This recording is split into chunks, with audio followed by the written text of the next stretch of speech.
mysticism, the true mysticism, what we call Kabbalah, was given to Moshe.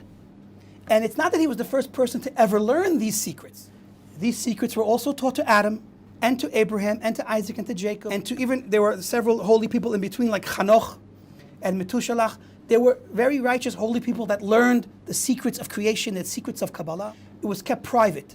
At Mount Sinai, it was re-given over to Moshe in a complete way, more than anyone before him, and it was still kept private.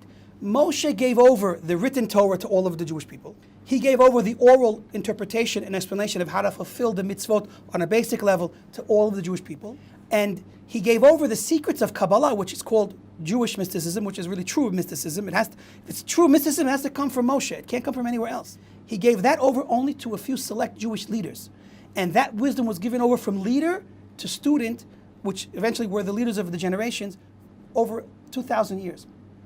It wasn't until the time of around the Common Era, when the Jews were being exiled, where permission was given to the great holy Rabbi Shimon Bar Yochai, who considered the author of the Zohar, was given permission to finally record in writing the secrets of Torah. And now it's interesting. It was given permission to write it, and then it was hidden. The book was hidden for another 1,000, 1,500 years. And then all of a sudden the book surfaced.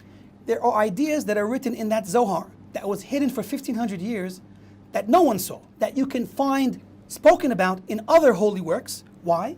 Because the books were hidden, but the teachings were passed on from rabbi to student throughout that 1,500 years.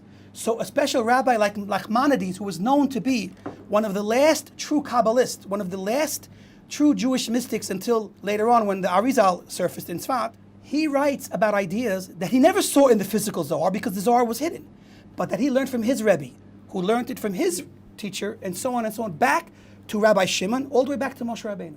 So the true wisdom of the secrets of creation, of the real mystical realms that exist above us, the depth of the soul and of God, and of how all the mechanics of the upper worlds and how they work together as one big ultimate creation by God, all that wisdom was given over to Adam, to Abraham, to the great leaders and prophets throughout history. It was reconfirmed and given in full, in entirety to Moshe, and passed on from teacher to student until the time of Rabbi Shimon Bar Yochai, where permission was given to record it in writing. Those writings were hidden again for another 1,500 years, and were finally revealed around the year 1200. And from then on, it was published and publicized, and the masses on some level began to have some type of exposure and ability to learn the secrets of Kabbalah. In the 1500s, the great Rabbi Isaac Luria, one of the greatest Kabbalists that ever lived, he was as close as you can get to a prophet as can be. There are stories documenting he had divine communication, he knew secrets about people, he knew the future, he knew a lot of things.